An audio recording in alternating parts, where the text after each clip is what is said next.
नमस्कार दर्शकबिन DSTV India news and DSTV Darjeeling म मिलन शेट्टी यति राति करीबन 10 बजे तपाईँहरूको माझ लाइभमा आइपुगेको छौँ। आज मैंने हिंदी में ही बात करूंगा और आप लोग को पास मैंने इतना रात में लाइव में हूँ। क्यों मैं इतना रात में लाइव में हूँ? तो दिन भर में भागादौड़ी था। आज कल भी एक मेगा इवेंट है दार्जिलिंग में, चुनावी मेगा इवेंट बोल सकते हैं। देश का गृह मंत्री अमित शाह जी आ रहा है। तो आज का मेरा जो रात का जो सब्जेक्ट है, आज सुबह भी मैंने लाइव में आया था, तो एक बार आप लोग गौर से देख लीजिएगा मेरा सब्जेक्ट क्या है। आज इतना रात में भी सब्जेक्ट क्या है। आज दिन भर बहुत चर्चा रहा। पहाड़ में एक दूसरा पार्टी का समर्थक के ऊपर में हमला हुआ, कैंडिडेट के ऊपर हमला हुआ बोल के बहुत चर्चा में था आज दिन भर। शायद आप लोग देख लीजिएगा जो मैंने क्या बोलने जा रहा हूँ। पहले कालिम्पोंग से शुरू करूंगा, क्यों आज थोड़ा से मैं कालिम्पोंग का डिटेल्स आप लोग को सामने में साझा करूंगा। एक बार देख लीजिएगा। आप लोग को इतना रात पे भी आप लोग को मेरा लाइव में आप लोग जुड़े हैं, तो आप लोग को धन्यवाद और कृतज्ञता ज्ञापन करना चाहता हूं, क्योंकि इतना रात पे भी आप लोग मेरा लाइव देख रहे हैं। मेरा आज का headline is victory for Rudenshada Lepcha in Kalimpong. Luckily, in the upcoming assembly election, is Bharat Chhatri emerging as the stronger candidate in the times.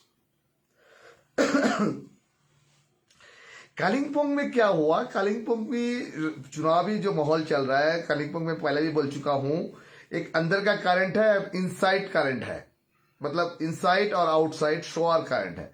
रुदेनशादा Lepcha का काफी पहले से ही एक्सरसाइज शुरू किया था विभिन्न क्षेत्रों के लिए, कालिम्पोंग का विभिन्न क्षेत्रों के लिए। आप लोग ध्यान से सुन लीजिए, कालिम्पोंग विभिन्न क्षेत्रों के लिए मैं आप लोग को साझा करूंगा। कालिम्पोंग का समष्टि वाइज में साझा करूंगा क्या सिचुएशन हो सकता है कालिम्पोंग में। देखिए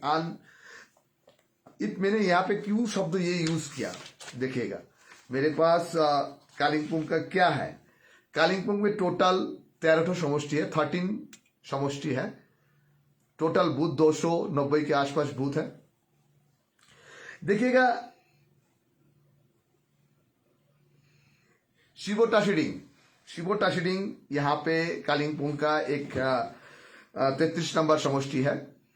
33 नंबर समष्टि में देखिएगा यहाँ पे बीजीपीएम का हाल जो है, रुदेनशादा लेप्चा का जो हाल है अभी यहाँ पे, वहां पे उन्हें 40% पे रन कर रहा है। उसी जगह पे बीजेपी 50% से अधिक में रन कर रहा है। और आईजीजीएफ का लेप्चा जी, वो भी मराठा लेप्चा 8% में रन कर रहा है।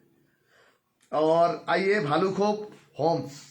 भालूखोप को जो समष्टि है, ये समष्टि में कुछ क्षेत्र बाजार में भी पड़ते हैं। तो आप लोग देख लीजिएगा यहां पे रुदेनशादा लेप्चा का जो सिचुएशन है, लगभग 45% में आसपास आ रहा है। उसी जगह पे भरत छेत्री का आ रहा है 40% दिखा रहा है। हम लोग को जो सैंपल टेस्ट किया था वो चीज आप लोग ध्यान से सुन लीजिएगा। और बीजीपीएम का तो 45% बोल ही दिया मैंने।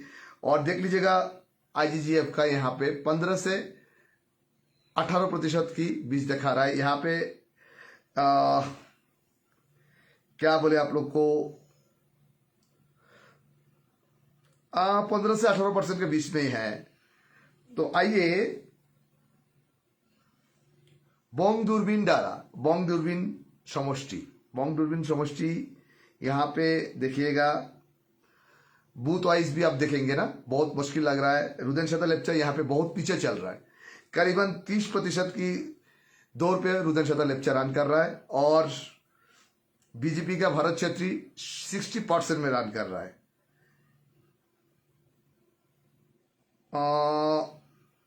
नहीं, यहाँ पे थोड़ा सा मिस्टेक हुआ। ये बोंग दूरबीन जो है 35 समष्टि 35 है।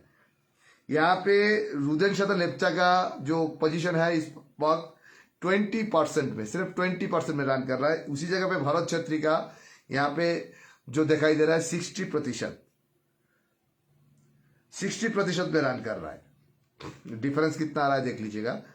और उसी जगह पे आईजीजीएफ का कैंडिडेट उनका करीब करीब 20% में रन कर रहा है। 20% ना हो तो 15%, और इधर में रुदन शादा लेप्चा को 5% हाइक हो सकता है। तो ये जो 3 समष्टि देख रहे हैं, तो 3 समष्टि में 2 समष्टि में चल रहा है आगे भरत छेत्री जी। आइए 36 में, आइए 36 में हो गया आपका पुडुंग सिंदेबोंग। पुडुंग सिंदेबोंग एक ऐसा एक इंपॉर्टेंट समष्टि है। यहां पे रुदेन शादा लेप्चा सिर्फ 30% में रन कर रहा है, यानी भरत छेत्री यहां पे रन कर रहा है 60% में रन कर रहा है। और आईजीजीएफ का 10%। हम लोग 4 समष्टि की बात किया। 4 समष्टि में ये जो है 33, 34, 35, 37, यहाँ पे कंफर्टेबल पोजीशन में सिर्फ 34 में रुदेन शादा लेप्चा जी है। यहाँ पे कंफर्टेबल पोजीशन में रुदेन शादा लेप्चा सिर्फ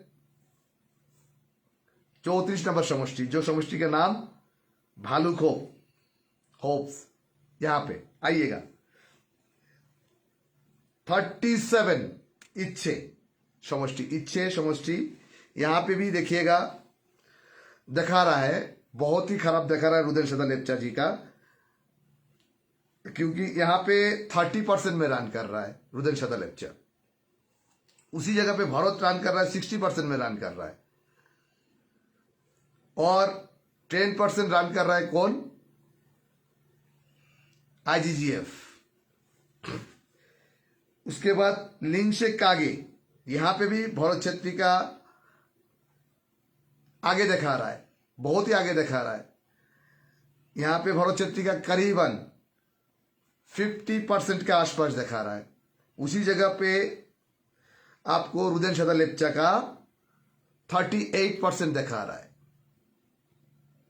यहाँ पे पहला जो हम लोग को सर्वे था वहां पे 25% था लिंगशेक में, सबसे खराब जगह में था। वहां पे देखिएगा 38, 37, 36, 35, 34, 33, ये 6, 1, 2, 3, 4, 5, 6, ये 6 समष्टि में भरत छेत्री आगे रन कर रहा है। एक ही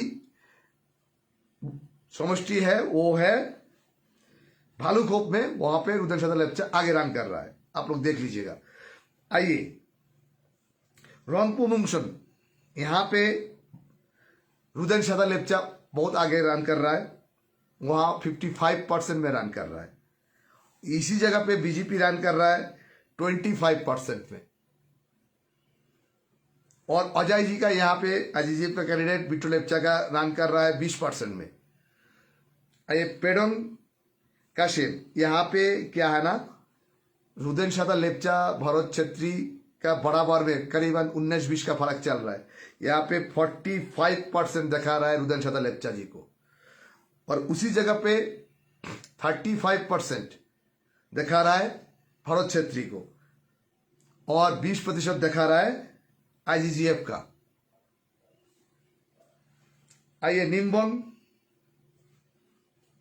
बरबट जो है ना, बरबट का समष्टि में यहाँ पे रुदेन शादा लेप्चा 35% नहीं है, 55% में रन कर रहा है। यहाँ पे भरत छेत्री रन कर रहा है 30% में रन कर रहा है। 55%, 30% आप लोग मिला लीजिएगा, और 15% रन कर रहा है आईजीजीएफ का कैंडिडेट। तो यहाँ पे पहले भी मैंने बोला था, जो आईजीजीएफ का कैंडिडेट जो है, कालिंपोंग में वोट काटने का फैक्टर है, जीतने का फैक्टर में आईजीजीएफ कालिंपोंग में है ही नहीं।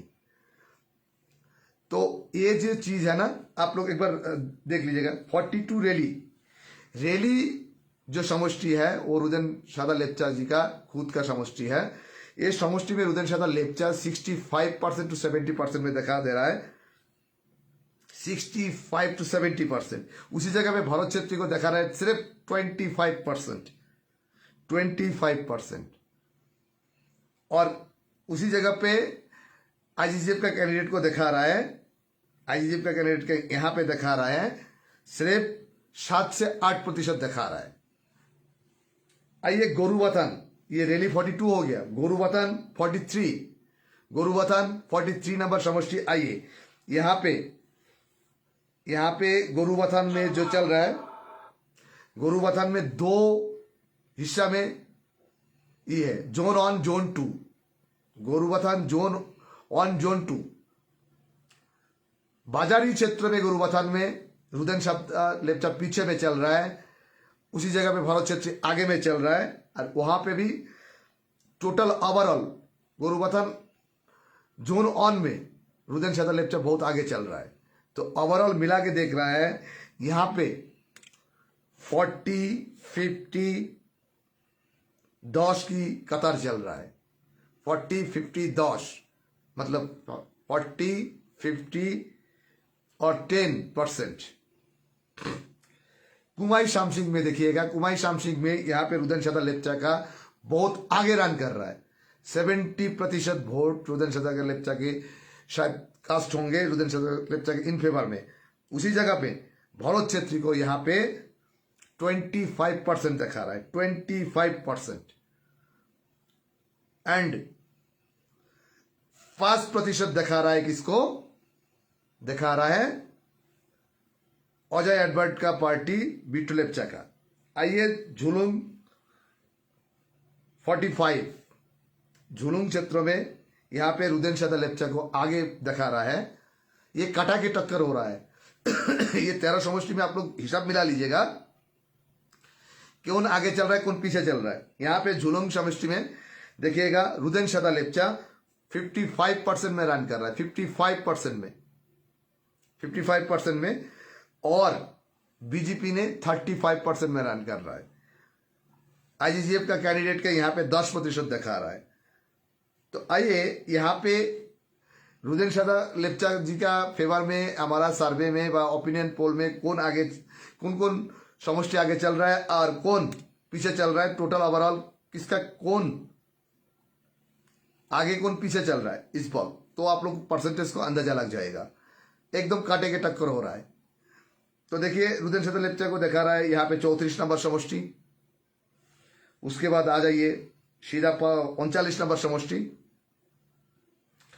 उसके बाद आ जाइए पेदनकाशे समष्टि, निम्बुंग बरबट समष्टि, रेली समष्टि। गोरुबथान में थोड़ा से पीछे है कुमाई शामसिंग, वो बहुत आगे चल रहा है। झुलुंग में आगे चल रहा है 1, 2, 3, 4, 5, 6 में आगे चल रहा है रुदेन लेप्चा। और 1 में एकदम काटे के टक्कर है, वो वोट रुदेन लेप्चा को मैनेज करना पड़ेगा। शहरी क्षेत्र से, म्युनिसिपल क्षेत्र से उनको मैनेज करना पड़ेगा। आइए भरत छेत्री का कौन दिखा रहा है? 1, 2, 3, 4, 5, उनका भी 6 ही दिखा रहा है, 6 की बराबर। लेकिन परसेंटेज आप वोट कास्ट कितना होगा?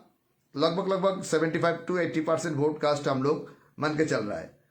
तो ओपिनियन पोल में जो दिखाई गया, और उसी जगह पे ओवरऑल वोट हम आप लोग को बता रहा है।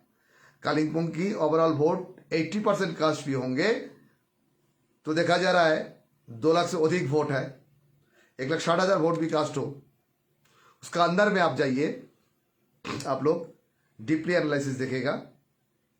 आप लोग को पसंद भी ना आ सकता है, किसी के समर्थक को बुरा भी लग सकते हैं, लेकिन ये ओपिनियन पोल है। उसके बाद मैंने दूसरा साइड में बताऊंगा। ओवरऑल देखिए 43% इस वक्त चल रहा है रुदेन लेप्चा। 44% चल रहा है भरत छेत्री। ये मेकअप हो सकता है, अभी भी इलेक्शन का वक्त 7-8 दिन बाकी है, क्यों आज सिर्फ 14 तारीख है। और उसी जगह पे अजय एडवर्ड को दिखा रहा है 44 और 43, कितना हो रहा है? 87%। अजय एडवर्ड जी का जा रहा है 12%। 1% इंडिपेंडेंट कैंडिडेट का वोट वहां पे कटेंगे, अदर्स मिलाकर 2-3% वोट काटेंगे। सब कैंडिडेट मिल के। तो यहाँ पे आप लोग देख रहे हैं, साझा कर रहा है ना, ये आप लोग खुद समझो जो क्या हो रहा है। आइए, ये तो कालिम्पोंग का चैप्टर चला गया। तो हम बूथ वाइज आपको इतना बूथ को तो हम आप लोग को बोल नहीं सकते कौन कौन बूथ में क्या क्या हो रहा है, सिचुएशन देखिएगा। लेकिन आप लोग बोल सकते हैं ना, रुदेन शादा लेप्चा का प्रचार में लाहौर यूथ का लाहौर बहुत ज्यादा है, लेकिन भरत छेत्री का इनसाइड करंट बहुत ज्यादा है। सीनियर सिटीजन का वोट मुझे लग रहा है भरत छेत्री का पल्ला भारी लग रहा है, रुदेन शादा लेप्चा का यूथ का पल्ला भारी लग रहा है। अभी यहां पे कालिम्पोंग का वोट का डिफरेंस कहां क्रिएट होगा, शहरी क्षेत्र में हिंदी भाषी वोटर में जो है वहां पे एक फर्क लेके आएगा। कालिम्पोंग में टाउन मतलब म्यूनिसिपल क्षेत्र में हिंदी भाषी वोटर का एक दबदबा है। तो उस जगह पे रुदेन शादा लेप्चा 12 से 13 हजार वोट कास्ट कर पाया इन फेवर में, तो रुदेन शादा लेप्चा वहां पे 45% में चला जाएगा। यहां पे कांटे के टक्कर चल रहा है। उसी जगह पे रुदेन शादा लेप्चा 10,000 वोट कास्ट होगा तो हार जीत का मार्जिन करीबन 2 से 2,500 के अंदर में ही लिमिट रहेगा। जैसे लास्ट 2021 में 4,000 वोट की व्यवधान शुभ प्रधान के साथ उन्हें जीता था। लेकिन आप लोग बोल सकते हैं भाई बिमल गुरुंग में तो लास्ट इलेक्शन में 31,000 वोट मिला था, वो वोट बीजेपी का वोट मिला था 54,000, कुल मिलाकर 74,000 वोट हो रहा है। उसी जगह में रुदेन शादा लेप्चा को वोट मिला था 58,000 समथिंग। तो भाई इसी आधार से भी तो देखेंगे तो भाई 16,000 वोट तो आगे रन कर रहा है अलायंस। लेकिन उसी जगह पे प्रॉब्लम क्या हो रहा है, मैंने बोला ना 13% वोट, 13% से 12% वोट, 12% वोट आईजीजीएफ का पास जाएगा तो 20 से 24,000 वोट होंगे। वो दोनों तरफ से वोट काट रहा है। और सबसे रुदेन शादा लेप्चा का सबसे बड़ा टॉप पोजीशन में फेंका किसी एक इंडिपेंडेंस लेप्चा कैंडिडेट उनके लिए। आईजीजेफ का कैंडिडेट जितना ना उनका मुश्किल में फेंका, उससे भी ज्यादा मुश्किल में फेंका उनको और एक कैंडिडेट जो है एंड्रूट लेप्चा, जो कैंडिडेट है वो कैंडिडेट उनको लिए 2,000 करीबन उनका वोट का आसपास वो काटेगा। तो कैलकुलेशन देख लीजिएगा, कैलकुलेशन कहां से कहां जा रहा है। लेकिन अभी भी उनके पास इंप्रूव करने के लिए वो कोशिश जारी है उनके पास। शायद जनता वोट देने वाला है ईवीएम मशीन में। हम लोग को ये ओपिनियन पोल है, आप लोगों से साझा कर रहा है। आइए, वे आज दिन भर का थोड़ा से टोटल हिल्स का राजनीति लेकर आप लोग का सब कुछ साझा करेंगे, देखिएगा। दार्जिलिंग, हकीकत बोलने से दार्जिलिंग में जो पोजीशन अभी चल रहा है, अजय जी को मुझे लगता है कालिम्पोंग, करसन, दूसरा जो जगह में वो कंसिस्टेंस कर रहा है ना, उससे अधिक अच्छा होंगे उनका अपना क्षेत्रों में ध्यान देना। क्योंकि याद है अजय जी का होंगे, उन्हें म्यूनिसिपल चुनाव में जब लड़ा था, उन्हें दूसरा वार्ड में फोकस करने गया था, जब जाके उनको अपना वार्ड को नुकसान होना पड़ा उनको। तो इसी जगह पे विजय राय और अजय एडवर्ड की फाइट बहुत टफ फाइट लग रहा है। यहां पे विमल जी का भी वोट टनेंगे, ऐसा नहीं बीजेपी भी वोट टनेंगे, ऐसा भी नहीं है। यहाँ पे विमल जी, मोहन जी और आरबी राय जी का और बीजेपी का जो वोट बैंक है, यहाँ पे भी बीजेपी का सबसे और बीजेपी अलायंस का सबसे बड़ा भरोसा बाजार में जितना हिंदी भाषी वोट है, इन लोग का वोट बैंक माना जाते हैं, बीजेपी का वोट बैंक माना जाता है। ये वोट बैंक को अनित जी का कैंडिडेट विजय राय कितना स्ट्रेंथफुली प्रभावित कर सकता है, उनका तरफ टान सकता है, उसमें एक बड़ा फैक्टर होंगे।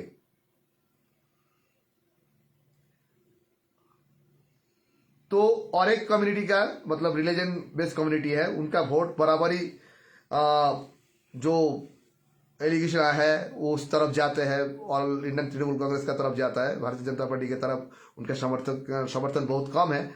उस रिलीजन का वोट प्रॉपरली जितना भी है यहाँ पे, उसका 75% वोट अनित जी का कैंडिडेट को जाएंगे। ये ओपिनियन पोल है, ये कोई हमारा दवा नहीं है। हम लोग ओपिनियन पोल को आप लोग को सामने साझा कर रहा है समष्टि वाइज। पहले भी हम लोग बोल चुका थे दार्जिलिंग के लिए, इस बार भी हम लोग 2 दिन की बाद, आज 14 तारीख,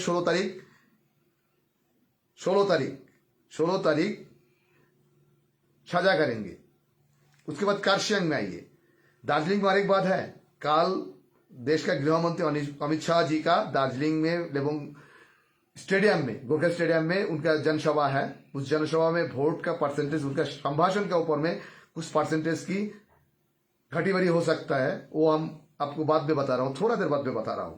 आइए कार्शियांग, जो अमोल लामा है और वंदना राय और सोनम जी का कार्शियांग में फाइट अमोल लामा वर्सेस सोनम लामा का हो रहा है।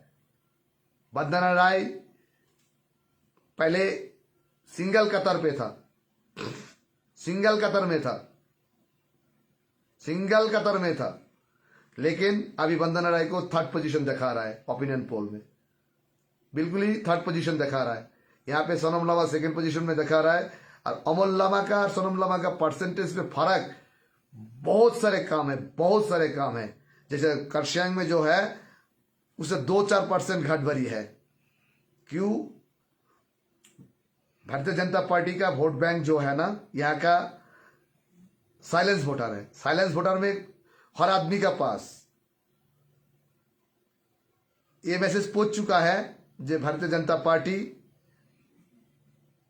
क्या करेंगे। हम दार्जिलिंग का जो बात बोल रहा था ना, दार्जिलिंग का बात क्या हुआ, येस्टरडे जब राजू बिष्ट ने जब मैनिफेस्टो साझा किया, उसमें अफेक्टेड आया। क्यों? आदमी बोल रहा है राजू बिष्ट स्मार्टली झूठ बोलते हैं।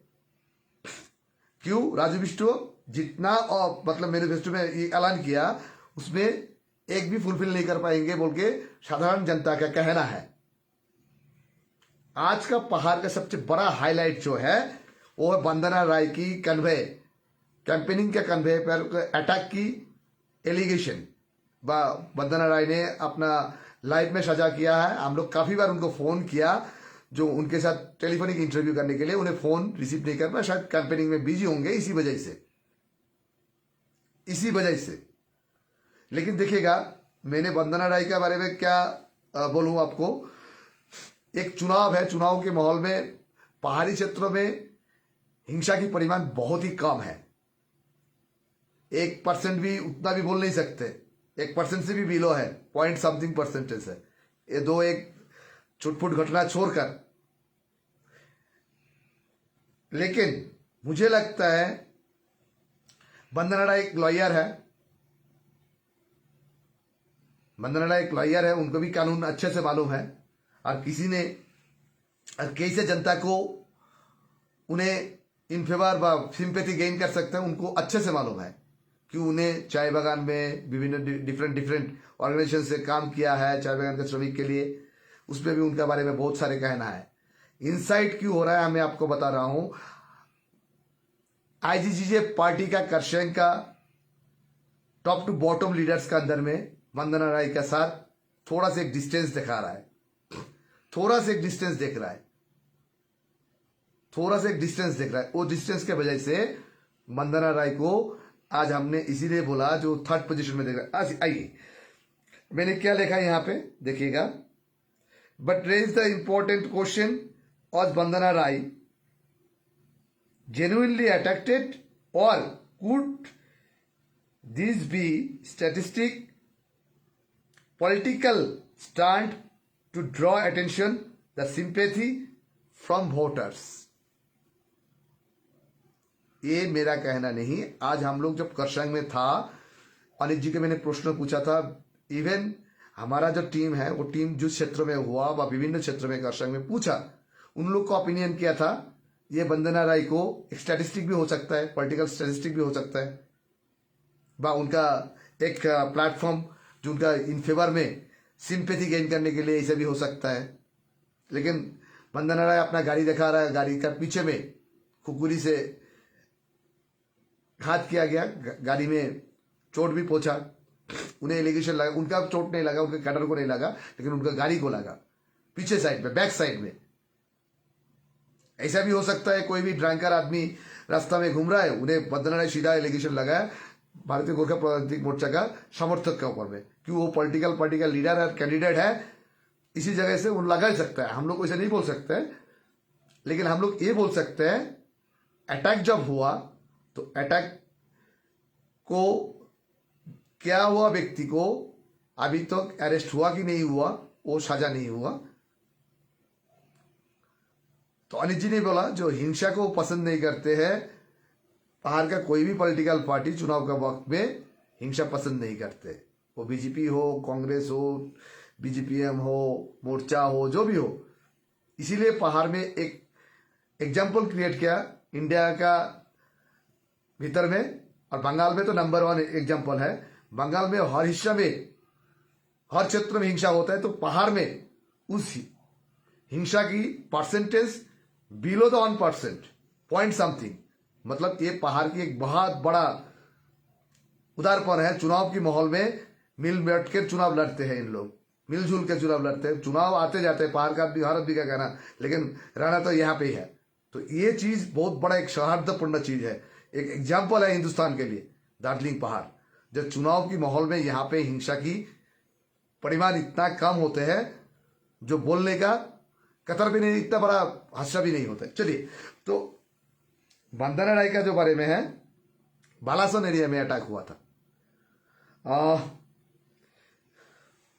तो वो अटैक के बारे में डिफरेंट कमेंट्स भी आ रहा है, ऑनलाइन में भी, प्लेटफॉर्म में अपना उनका पार्टी से भी प्रोटेस्ट हो रहा है। जब जो व्यक्ति उनका ऊपर में अटैक किया, उनको जब पकड़ा पड़ेगा तो कौन पार्टी का है क्या नहीं है, उन्हें एलिगेशन दावी किया जो नहीं वो बीजेपीएम का समर्थक है। हाँ, हो ही भी सकता है, लेकिन उनको अरेस्ट करने के बाद ही पता चलेगा वो कौन पार्टी का समर्थक है। और ऐसा भी होता है, कुछ क्षेत्रों में देखा जाता है, दोपहर में चाय बागान क्षेत्रों में कुछ ड्रंकर आदमी भी घूमते हैं, तो उनका पास वो सेंस में वो अटैक किया कि ड्रंकर की तरफ अटैक किया, वो भी पता नहीं चलते हैं। उसमें उनका एलिगेशन हल्का पड़ जाएगा। तो ये छानबीन करने के बाद ही हम लोग बोल सकते हैं। लेकिन अभी इस वक्त कर्षण से भी जितना भी हम लोग को फिजिकली जो विजिट किया, उसके बाद पता चल रहा है क्या उन लोग को कहना है। जो ऐसा भी हो सकता है वंदना वाहिनी जी ने एक लॉयर भी है और उनका पॉलिटिकल स्टैंड भी बहुत स्ट्रांग है, ऐसा हो सकता है सिंपैथी गेन करने के लिए ऐसा। लेकिन मैं बोलूंगा ऐसा घटना होना नहीं चाहिए, कदाचित नहीं होना चाहिए। जो कुछ दिन पहले रेलिंग में हुआ था, वहां पे बीजेपीएम का समर्थक में घात प्राप्त हुआ था, मतलब आघात प्राप्त हुआ था, और उन लोग को एलिगेशन लगाया था किसी पॉलिटिकल पार्टी का समर्थक के ऊपर में, बीजेपी और जीजेएम का समर्थक के ऊपर में। लेकिन ये भी नहीं होना चाहिए, बिल्कुल नहीं होना चाहिए, जो अनिल थापा ने आज स्पष्ट कर दिया। लेकिन पहाड़ में हिंसा का राजनीति, वोट का राजनीति में हिंसा बहुत ही कम नजर आता है। ये एक बड़ा गुड एग्जाम्पल है। तो आइए, तो मैं क्यों ये बात कर रहा था, पहाड़ में इस बार चुनाव, दार्जिलिंग के बारे में जो बोल रहा था मैंने, कर्षण में आऊंगा। दार्जिलिंग में अजय एडवर्ड, विजय कुमार राय और नोमान राय, ये तीनों कैंडिडेट है। लिख लीजिएगा आप लोग। दार्जिलिंग में हम लोग के पास जो ओपिनियन पोल आया है, उसमें बहुत ज्यादा कम बेशी होंगे तो 1-2% का हेरी फेरी हो सकता है वोट की कैलकुलेशन में। कैसे? अजय एडवर्ड का इस वक्त दिखा रहा है 43 नहीं है, पहला जो 43 था वो आज घट के करीबन 32% में आ रहा है। विजय राय का 35% में चल रहा है। कितना हो रहा है? 67% चल रहा है। 33, 35, 2% का हेरी फेरी है, ज्यादा भी नहीं है। और इस जगह पे नोमान राय का भी और बीजेपी का भी, गठबंधन का जो कैंडिडेट है उनका भी 30 का ऊपर चल रहा है। 30 का ऊपर चल रहा है, 31% का आसपास चल रहा है। 31, 33, 35, अब जोड़ लीजिए कितना हो रहा है। जो 1% वोट बचा हुआ है ना, मतलब हमारा ओपिनियन पोल में उन लोग नो कमेंट्स किया, उन लोग कोई कमेंट्स नहीं करने चाहिए। मतलब सैंपल टेस्ट में हम लोग जो ओपिनियन टेस्ट पोल किया था उसमें 1% का इधर में उधर में दिखा रहा है। देखिएगा अभी हिसाब क्या आ रहा है। जो अमोल लामा का ऊपर में एलिगेशन आ रहा था वो, हाँ ये बात सही है, दार्जिलिंग में अमोल लामा जी ने एक काउंसिलर वोट भी मुश्किल से जीता, वो अलग बात है। उन्हें बहुत बार चुनाव सामना करना पड़ा लेकिन करसंग में उनके लिए जितना भी विरोध हो, चाय बागान का इशू हो, व्हाटएवर जो भी इशू हो, तो इस बार क्या ना, अनित जी का जो बेस है करसंग और उनका जो कैडर का बेस है करसंग में बहुत ही ज्यादा स्ट्रांग है दूसरा पार्टी की कंपेयर में। ये हकीकत डे लाइट जैसे क्लियर है। आप रीजनल पार्टी अजय जी का बोलिए, विमल जी का पार्टी बोलिए, बीजेपीएम बोलिए, बीजेपी बोलिए, सबसे ज्यादा अनित जी का पार्टी का कैडर बेस स्ट्रांग है करसंग में। तो उसी आधार से अमोल लामा एडवांस चल रहा है। मैं आप लोगों को थोड़ी देर पहले बोला ना, जो सनम लामा सेकेंड पोजीशन में चल रहा है, अमर लामा एक पे चल रहा है, और वंदना राय, लेकिन डिफरेंट उतना ज्यादा नहीं। वंदना राय का क्यों पीछे होने का कारण है, वंदना राय के बारे में बहुत आदमी उनके ही पार्टी का समर्थक कैडर अजय जी का पार्टी का बोल रहा है वो तो अभी तक झंडा ही नहीं लिया पार्टी का, वो हमारा पार्टी का कर्मी नहीं बोल के उनका अंदर में कहना है। उन लोग अजय जी का पार्टी का हाईकमांड के ऊपर बोल नहीं पा रहा है बोल के उन लोग का कहना ये है, लेकिन ये नहीं है वंदना राय फाइट नहीं करेंगे। फाइट उनका भी टफ फाइट है, उन्हें भी 30% के आसपास वोट टर्न रहा है। तो 30 हो गया, उधर में अमोल लामा का हो गया 36 का आसपास, इधर में सोनम भाई का भी दिखा रहा है 33 का आसपास। तो सोचिएगा करसंग में बीजेपी का वोट कितना कर सकता है इंडिपेंडेंस कैंडिडेट, वहां पे डिपेंड करेंगे बीजेपी का मतलब वोट का मार्जिन, अनित जी का कैंडिडेट जो अमोल लामा है उनका जीत का मार्जिन। तो एक कम्पैक्ट है, लेकिन देखिए अभी तक जो पहाड़बासी के अंदर में आकलन था, जो भारत छेत्री भारत जो रुदेन सादा लेप्चा बहुत आगे चल रहा है, लेकिन बहुत ही 1-2% का फर्क में चल रहा है उन लोग। जैसे रुदेन सादा लेप्चा जितना टफ कंपटीशन मतलब टफ फाइट फेस कर रहा है उतना ना कर रहा है विजय राय, ना उतना कर रहा है अमोल लामा। क्यों? रुदेन सादा लेप्चा को सबने पहले सोचा था कि भारी नहीं पड़ेंगे और भरत छेत्री, कि भरत छेत्री एक सिविलियन मतलब नॉन पॉलिटिकल पर्सन था। देखिए भरत छेत्री के लिए जो स्टेडियम बना दिया था वो जीटीए ने ही बनाया दिया था, वो कोई खेलो इंडिया व सांसद फंड से नहीं हुआ था, वो चीज कालिम्पोंगवासी को मालूम है। लेकिन जीटीए ने जब बनाया दिया था उन्हें तब पॉलिटिशियन नहीं था, जीटीए ने अपना तरीका से बना दिया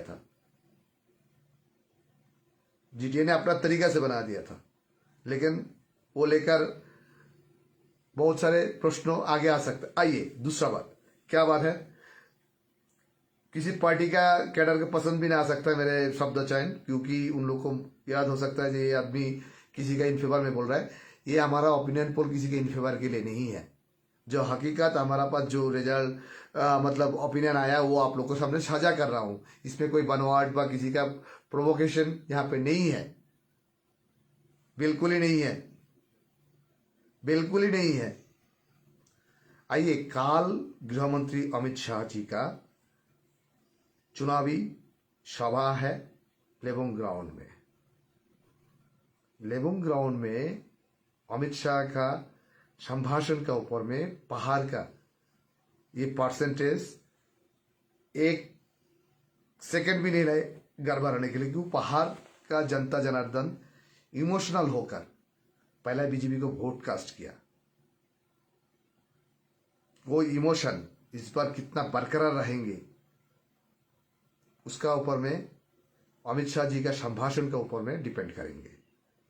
क्यों? अमित शाह जी ऑलरेडी कोलकाता में जो बीजेपी का स्टेट के लिए जो मैनिफेस्टो ऐलान किया है व सार्वजनिक किया है, साझा किया है। उसमें उन्हें कहा जे बंगाल की पर्वतीय क्षेत्र के लिए बंगाल को अक्षुण्ण रख के, मतलब अखंडित रख के, कुछ सांवैधानिक ढांचा के बारे में सोचेंगे।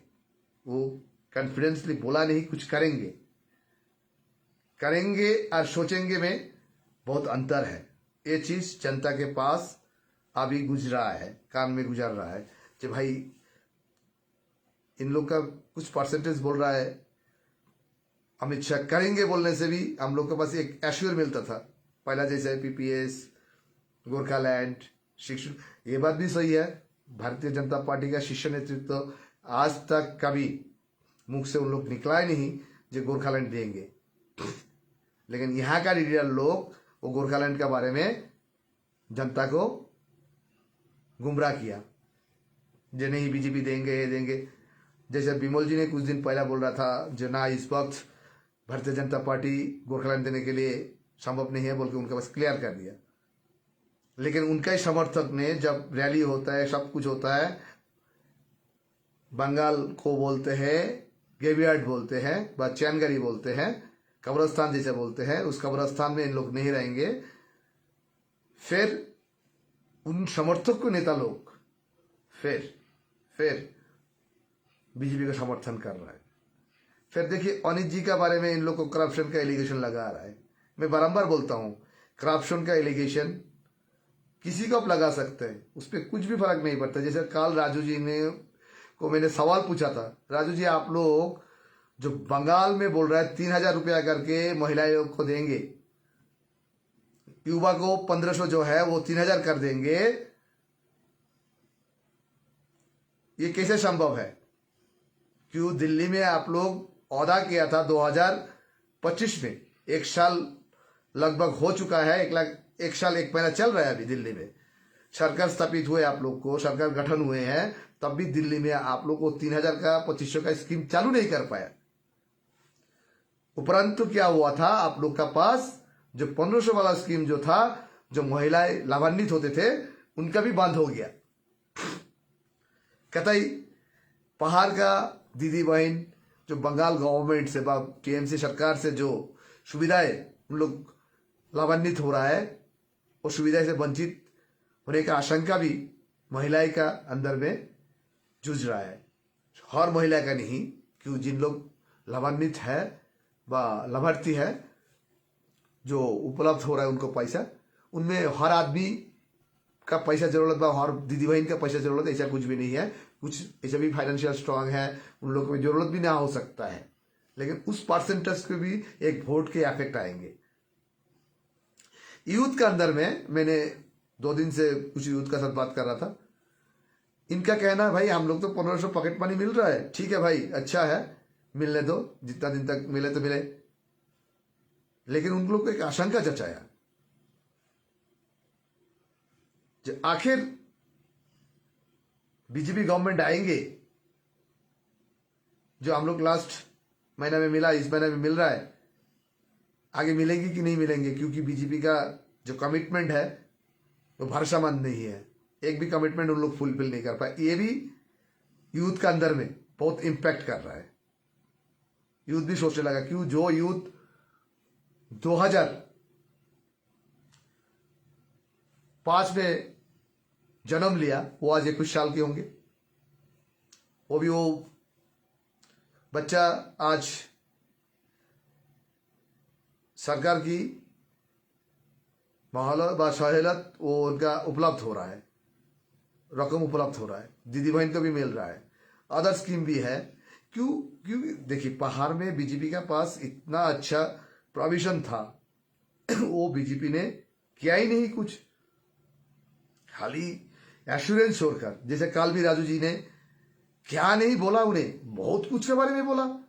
सेंट्रल यूनिवर्सिटी का मतलब central agriculture university, tribal university, sports university, आदिवासी विकास बोर्ड, आदिवासी के लिए तराई तक के लिए, डुअर्स तक के लिए वो बोला। लेकिन आपका ऊपर में जनता क्यों ट्रस्ट करेंगे? आप तो यहाँ पे जनता के लिए कुछ भी उपलब्ध नहीं करवाया। इधर में अनित जी के ऊपर में एलिगेशन के बारे में हम प्रश्न पूछा था कि आप बंगाल का मंत्री को अरेस्ट कर सकते हैं तो यहाँ पे आप लोग सीबीआई क्यों इम्प्लीमेंट नहीं कर सकते हैं? मतलब इसमें साझा होते हैं कि इन लोग का पास अनित जी के बारे में ऑफिशियली डॉक्यूमेंट्स इन लोग का पास नहीं है, ओरल डॉक्यूमेंट्स इन लोग के पास। ओरल डॉक्यूमेंट्स कानून सबूत की तौर पे नहीं लेते, ये बड़ा बात है। तो देखिए बड़ा गंभीर विषय चल रहा है अभी इस वक्त पहाड़ में, क्यों पहाड़ का चुनाव पहले बार इतना ट्विस्ट हो रहा है। क्यों हम जब से पत्रकारिता शुरू किया था 90 के दशक से, 90 से 2019 तक का चुनाव एक तरफा का चुनाव होते थे। क्यों? पहाड़ का जो सियासतधारी पार्टी ऐलान किया उनका कैंडिडेट को जीत आसानी से जीत जाते थे। इतना कंपटीशन, इतना झमेला, प्रचार के लिए एक प्रचार करना पड़ता था बोल के प्रचार करते थे। किशन साहब का टाइम में भी वही था, विमल जी का टाइम में भी वही था। लेकिन जब से 2017 के बाद विनय अनित जी का एक कॉम्बिनेशन क्रिएट करके उन लोग का यहाँ पे बोर्ड ऑफ एडमिनिस्ट्रेशन में बैठा, तब से पहाड़ में चुनाव का कंपटीशन शुरू हुआ। हाँ, उसके बाद भी अनित जी को इतना गाली सुनना पड़ा, आज भी सुनते हो, वो रिएक्शन नहीं करता है। ऐसा चीज उनके लिए प्लस किया। और राजू जी का पास इतना प्लस ही प्लस था, वो प्लस को उन्हें खुद माइनस बनाया। क्यों? उन्हें किसी को गाली करना, किसी को एलिगेशन लगाना, पत्रकार को सीधा बोल देना भाई आप किसी के पास प्रोजेक्टेड जर्नलिस्ट हो, यही सब चीज उनके लिए माइनस करवा दिया। और विमल जी का माइनस क्या है वो तो आप लोग को सब मालूम ही है। विमल जी को क्या है, उन्हें मेंटली, उनको मुझे लगता है जो पॉलिटिकली स्टेबल तो कितना है नहीं इस वक्त, इन फ्यूचर में कितना रहेंगे वो भी बोलना मुश्किल है। क्यों? पहाड़ का मौसम और पहाड़ का राजनीति इस वक्त किस तरीके से बदलता है कुछ भी नहीं बोल सकता है। तो विमल जी का क्या स्ट्रेंथ खुद घटाया दिया खुद ने उन्हें किस वक्त क्या बोलना चाहिए, क्या बोलते हैं वो खुद नहीं जानते हैं। और इतना बार उन्हें रंग फेर चुका है जो उनका ऊपर में आदमी का ट्रस्ट धीरे धीरे घटते ही गया। और जीएनएलएफ के बारे में देखिएगा, जीएनएलएफ को तो ऐसा नुकसान हुआ, जीएनएलएफ का ऐसा बड़ा नुकसान हुआ। आप लोग को एक बात बता रहा हूं, 2022 में जब जीटीए चुनाव हुआ था, जीएनएलएफ का कुछ समर्थक ने इनसाइड बीजेपीएम को वोटिंग किया था। इस बार भी वो संभावना दिखाई दे रहा है, इस बार भी वो संभावना दिखाई दे रहा है। देखिए जीएनएलएफ का बड़ा बड़ा लीडर लोग, शायद मोहन जी प्रधानमंत्री का कार्यक्रम में गया था, जीएनएलएफ पार्टी का कुछ लीडर लोग, कुछ बड़ा प्रोग्राम हो रहा है तो कल जैसे अमित शाह जी आएंगे उस प्रोग्राम में भी जाएंगे, झंडा लेकर दिखाएंगे जो हम लोग अलायंस में है। लेकिन इनसाइड जीएनएलएफ का जो करंट चल रहा है वहां पे उनका समर्थक, उनका पार्टी का हाईकमांड का ऊपर में नाखुश दिखा रहा है। ये हकीकत बात है। और ऐसा भी हो सकता है बहुत आदमी सारे साइलेंस वोटर है, बीजेपी का समर्थन करता है जो अनित सपा जी का साथ छत चल रहा है, लेकिन उनका कास्ट क्रॉस वोटिंग हो सकता है, क्रॉस कास्ट हो सकता है, मतलब क्रॉस वोटिंग हो सकता है। ये भी एक संभावना है। क्यों? अनित जी का पास अभी सत्ता है, यहाँ का रीजनल सत्ता है बोल के वहां पे सब आदमी जुड़ गया, बड़ा झुंडा दिखा रहा है। लेकिन उस जगह पे भी अनित जी का बैकफायर हो सकता है। लेकिन अजय जी का जो कार्यक्रम था पहाड़ और पहाड़ का जनता के लिए, उन्हें अपना एंड से किया था, वो चीज दार्जिलिंग में अफेक्टेड है, भयंकर अफेक्ट किया है राजनीति में, दार्जिलिंग का राजनीति में। अजय जी का वोट और विजय राय जी का वोट बहुत कांटे के टक्कर चल रहा है। लेकिन अजय जी का कैंडिडेट जो है, अजय जी एक कैंडिडेट है, वंदना जी एक कैंडिडेट है, बिट्टू लेप्चा जी कालिम्पोंग में, वो तो थर्ड पोजीशन में उन्हें रहेंगे, ये तो एकदम निश्चित तौर पे बोल सकता है। लेकिन वंदना राय जी का वोट, अजय जी का पार्टी का कैडर, पार्टी का समर्थक व नेतृत्व स्थानीय के अंदर में ही कुछ ना कुछ इधर उधर लग रहा है। क्यों हम ये बात कहा, आप लोग देखिएगा अजय जी जब लास्ट लोकसभा चुनाव था उसमें मनीष तमांग जी को उन लोग कैंडिडेट को समर्थन किया था। अजय जी का जीटीए का जितना वोट था वो वोट भी अजय जी मनीष तमांग का इन फेवर में नहीं लेके आ पाया, कास्ट नहीं हो पाया। तो वहां पे ही एक डाउट है जो कितना इम्पैक्ट पड़ सकता है। अजय जी का भी माइनस पॉइंट प्लस दोनों ही है। पहाड़ में किसी भी पॉलिटिकल पार्टी का नेता लोग बोल नहीं सकता कि इसका माइनस नहीं है, हर किसी के पास माइनस है। अनिल जी के पास भी माइनस है, कुछ ना कुछ माइनस पॉइंट है, प्लस पॉइंट भी है। अजय जी का भी प्लस पॉइंट है, प्लस उन्हें सोशल वर्कर, एक तो सोशल वर्कर, दूसरा तो उन्हें अच्छा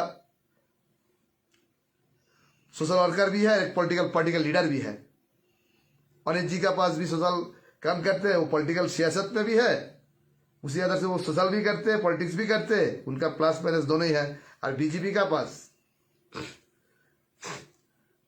विमल जी का भी अपना समर्थक है, उनका भी प्लस माइनस तो हम आप लोग को बोल ही चुका हूँ। विमल जी किस वक्त क्या बात करते हैं वो विमल जी को खुद वो याद करना चाहिए जो क्या किस जगह पे बोलना चाहिए। हाँ, विमल जी को तगड़ा झटका दिया बीजेपी ने। कैसे झटका दिया?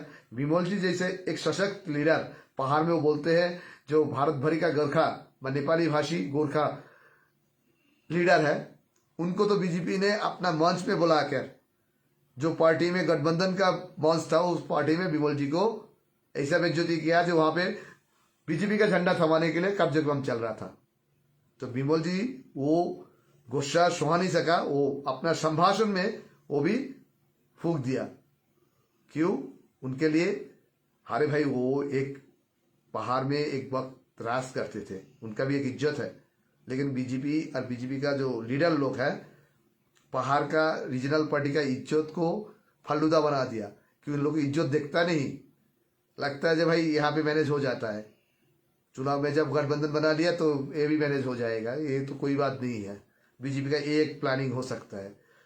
तो विमल जी वहां पे प्रोटेस्ट करते हैं। और भी आइए मोहन जी आज इस बार चुनाव के लिए एक भी जनसभा में संभाषण अभी तक रखा नहीं, शायद काल रखेंगे कि अमित शाह का जनसभा में, इसमें चुनावी सभा में। तो मोहन जी का ये मौन रहना मतलब साइलेंस रहना, खुद को प्रचार में इन्वॉल्व नहीं करना। जैसे प्रधानमंत्री का प्रोग्राम था वो तो जाना ही था, एक गठबंधन के दल हिसाब से वो एक औपचारिकता निभाया उन्हें। तो बहुत बड़ा फिशन काज कर रहा है बीजेपी जेएलएफ के इनसाइड में। इस जगह पे फायदा किसका हो सकता है? दोनों पार्टी का हो सकता है। किसका? जेएलएफ का फायदा लेंगे बीजेपीएम। कैसे? अनिल जी का पार्टी को आया सकता है कि मोहन जी का पार्टी का समर्थक अजय जी को नहीं जाएंगे, क्यों? अजय जी वो पार्टी तोड़ के निजे खुद पार्टी बना लिया। तो उस जगह पे जेएलएफ के समर्थक को एक जगह में कहीं ना कहीं उन लोग का एक खेद है जो जेएलएफ आज इतना कमजोरी होने के बजाय भी अजय एडवर्ड जी है। लेकिन उन लोग को दोस्त में क्या हुआ था वो तो बात की बात, उन लोग का अंदर की बात तो हम लोग कुछ भी नहीं बोल सकते। तो चलिए दर्शक मित्र, आप लोग इतना रात तक भी हमारा लाइव में, आज बहुत लंबा लाइव कर दिया मैंने क्योंकि ये जानना जरूरी था। मैं आप लोग को काल और परसों, काल हम दार्जिलिंग के बारे में बताएंगे, वोट कौन कौन समष्टि में कौन कौन आगे है, और करसंग का भी बताएंगे। तो करसंग में ओवरऑल जो हुआ वंदना राय के साथ, आज किसी का कहना है ये साजिश है व सिंपैथी गेन करने का एक तरीका है। और वंदना राय जनता के साथ भी जानते हैं तो पहाड़ को जनता को कैसे सिंपैथी गेन करते हैं, कि उन्हें राजू जी का साथ काफ़ी साल रहा। 2019 का चुनाव में राजू जी के लिए काम किया था, बस समर्थन जचाया था। तो उसी आधार से भी उनको भी अच्छा मालूम है जो शब्द चयन को किसी तरीके से प्रयोग करना है। तो भाई पहाड़ में ट्विस्ट है, इस बार राजनीति बहुत ट्विस्ट है, मतलब इतना किसी को इतना आसानी से नहीं चल रहा है। चलिए विदा लेना चाहूँगा। इतना रात पे भी आप लोग कुछ मित्रों, हमारा जो है दर्शक लोग देख रहा है, आप लोग को धन्यवाद ज्ञापन करना चाहूँगा जो हमारा इतना रात पे भी मेरा बकवास बात बकबक सुन रहा है। आप बकवास हो सकता है आप लोग के लिए, लेकिन मुझे लगता है ये कहीं ना कहीं आप लोग के लिए एक कुछ ना कुछ इम्पोर्ट मिल गया जो आप लोग को सहायक हो सकता है पहाड़ की प्रेजेंट सीनरी में। लेकिन जाते जाते एक बात ही बोल दे रहा हूँ, 2 मिनट की, 1 मिनट की। अमित शाह का कल के संभाषण के ऊपर में पहाड़ का राजनीति का बहुत कुछ डिपेंड करेंगे, बहुत कुछ डिपेंड करेंगे, 100% बहुत कुछ डिपेंड करेंगे। कुछ बोलेंगे तो पहाड़ में बीजेपी और बीजेपी अलायंस पार्टी ने क्या बोलेंगे, नहीं वहां पे कोलकाता में बंगाल को 294 सीट को नजर रखते वहां पे उबालने का मजबूर हुआ था, वह बोला था। लेकिन अभी पहाड़ में है, पहाड़ के लिए बोल दिया तो हो गया, कर देंगे। जैसे पहला पीपीएस ऐसे ऐसे अबला अबला, उसी तरीके से फिर कल इन लोग को प्रचार में जोर कदम से बढ़ाएंगे। इफ मौसम क्या रहेंगे उसके ऊपर में डिपेंड करेंगे, मौसम के ऊपर में उनका आना निर्भर करेंगे व डिपेंड करेंगे। मौसम खराब हो तो उनका लास्ट ईयर भी 2024 में उनका संभाषण सुनने का सौभाग्य नहीं हुआ था, उनका अलायंस पार्टी का सदस्यगण को और पहाड़ की जनता को। तो शायद इस बार उन्हें कल आ पाएंगे, ये कामना करता हूँ। और उनके मुख से क्या शब्द निकलेंगे, उस शब्द से पहाड़ की राजनीति में कितना बदल आ सकता है, उनके लिए इंतजार करना पड़ेगा। विदा लेना चाहता हूँ। जय हिंद, भारत माता की जय, वंदे मातरम।